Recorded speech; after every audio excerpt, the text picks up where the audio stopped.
Hello friends, welcome to my channel. ओम नमः शिवाय, हर हर महादेव। आज मैं आपके साथ में शेयर कर रही हूँ संतान सप्तमी व्रत की सरल पूजा विधि।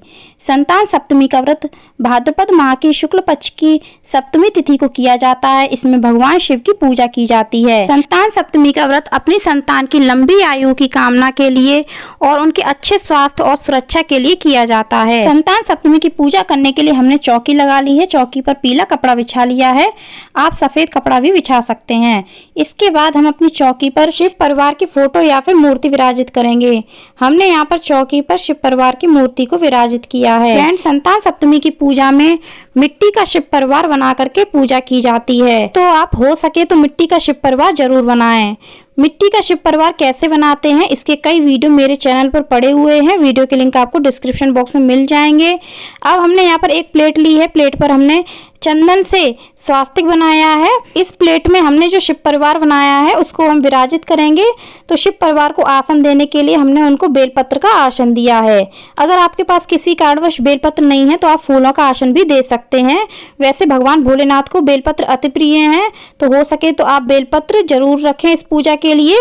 तो मैंने यहाँ पर शिवलिंग बनाई है और आप इस तरह से भगवान गणेश की और माता पार्वती की बहुत ही सरल तरीके से पिंड के आकार में या फिर इस तरीके से आप मूर्ति बना सकते हैं। अगर आप नहीं बना पाते हैं तो इसके बाद अगर आपके पास संतान सप्तमी व्रत कथा की पुस्तक है तो आप उसको भी चौकी पर अनाज का आसन दे करके या फिर फूलों का आसन दे करके विराजित कीजिएगा, क्योंकि इस व्रत में संतान सप्तमी व्रत कथा जरूर पढ़ी जाती है या सुनी जाती है। तो कथा पढ़ने से या फिर सुनने से पहले हमें कथा की पुस्तक का भी पूजन करना चाहिए। अब हम पूजन प्रारंभ करेंगे। पूजन प्रारंभ करने से पहले हम दीप प्रज्वलित कर लेंगे। जल से या फिर गंगा जल से छांटा दे करके सभी को शुद्ध कर लेंगे।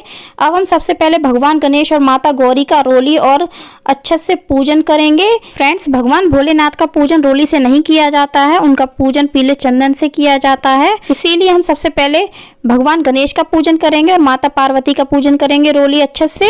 इसके साथ ही हमने जो दीप प्रज्वलित किया है उसका भी पूजन हम रोली अच्छे से कर देंगे। फ्रेंड्स, संतान सप्तमी व्रत से जुड़ी हुई पूरी सामग्री का वीडियो आपको मेरे चैनल पर मिल जाएगा।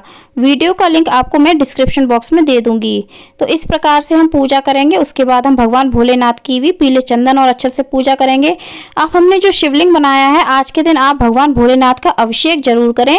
तो सबसे पहले हम शुद्ध जल से अभिषेक करेंगे। ओम नमः शिवाय, ओम नमः शिवाय। उसके बाद हम उनका अभिषेक कच्चे दूध से करेंगे। अगर आपने पंचामृत बनाया है तो आप पंचामृत से अभिषेक कर सकते हैं। फ्रेंड्स, अगर आप चाहते हैं तो माता पार्वती और भगवान गणेश का भी अभिषेक आप इसी तरह से कर सकते हैं।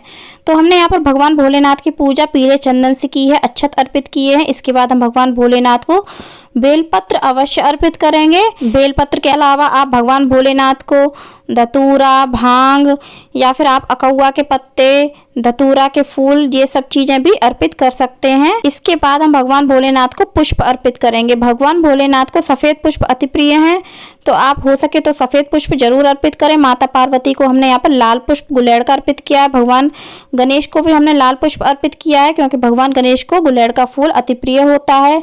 इसके बाद हमने जो शिव परिवार की मूर्ति है उनको भी हम पुष्प अर्पित करेंगे। इसके साथ ही हमने संतान सप्तमी व्रत कथा की पुस्तक का भी पूजन किया है, तो उनको भी हम पुष्प अर्पित करेंगे। दीपक प्रज्वलित किया है, दीपक को भी पुष्प अर्पित करेंगे। फ्रेंड्स, अगर आप चाहते हैं तो इस पूजा में कलश की स्थापना भी कर सकते हैं, नहीं तो आप सिंपल तरीके से बिना कलश स्थापना की पूजा भी कर सकते हैं। इस पूजा में कलश की स्थापना करना आवश्यक नहीं है।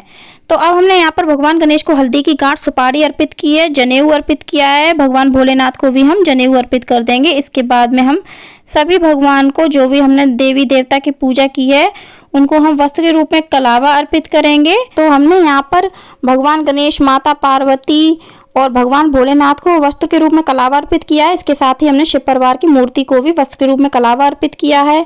अब हमने यहाँ पर माता पार्वती को चुनरी अर्पित की है। अगर आपके पास चुनरी है तो आप माता पार्वती को अर्पित कर सकते हैं, नहीं तो आप कोई भी नया कोरा लाल वस्त्र हो उसको थोड़ा सा कट करके भी माता पार्वती को चुनरी के रूप में अर्पित कर सकते हैं। इसके बाद संतान सप्तमी की पूजा में धातु से बने हुए कड़े की पूजा की जाती है। यह कड़ा तांबे का होता है या चांदी का होता है। तो अगर आपके पास है तो आप उसकी पूजा जरूर करें, नहीं है तो आप इस तरह से कलावा से यह कड़ा बना सकते हैं।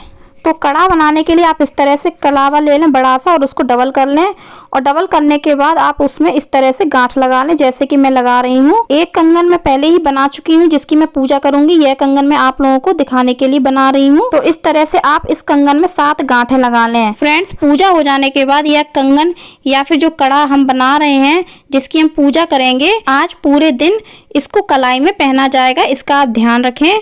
तो यहाँ पर मैंने आपको यह कड़ा बना करके दिखा दिया है। इसमें मैंने 7 गांठें लगा दी हैं।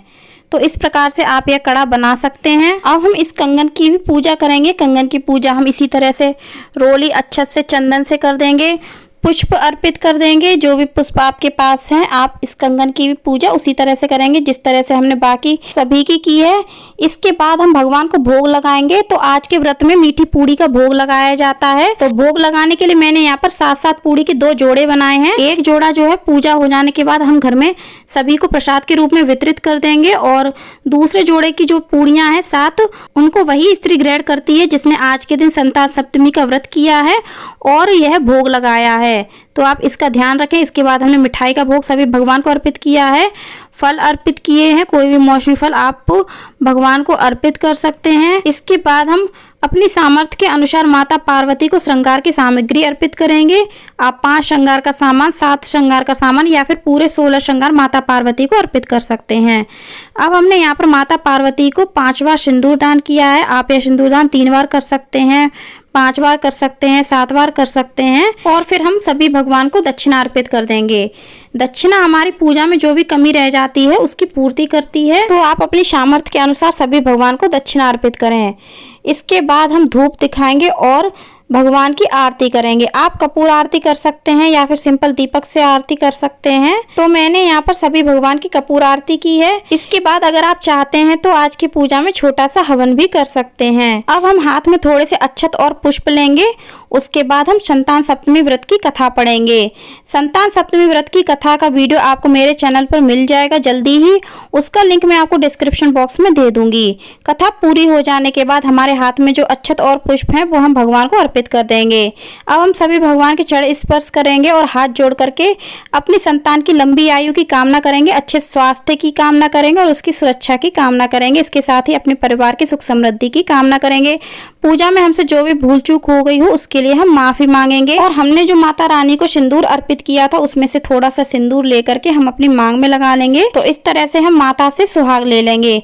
अब हमने जो फल अर्पित किए हैं, मिठाई अर्पित की है, यह सभी सामग्री हम अपने घर में प्रसाद के रूप में वितरित कर देंगे। और हमने जो सुहाग की सामग्री माता को अर्पित की है इसको आप अपनी सास को बायने के रूप में दे सकते हैं, ननद को दे सकते हैं। इसके साथ ही जो दक्षिणा अर्पित की है वो हम किसी गरीब को दे देंगे, और जो कंगन की पूजा की है हमने उसको हम अपनी कलाई में पहन लेंगे। इसके अलावा हमने 7-7 मीठी पूड़ी के 2 जोड़ों से भोग लगाया है। तो एक जोड़े से तो हम अपने व्रत का पाठ करेंगे, उसमें से हम किसी को नहीं देंगे, और एक जोड़ा आप अपने घर में प्रसाद के रूप में वितरित कर सकते हैं, नहीं तो आप अपनी सास को बायने के रूप में भी दे सकते हैं। वीडियो कैसा लगा कमेंट करके जरूर बताइएगा। पसंद आया हो तो लाइक करिएगा, शेयर करिएगा, हमारे चैनल को सब्सक्राइब करिएगा। धन्यवाद।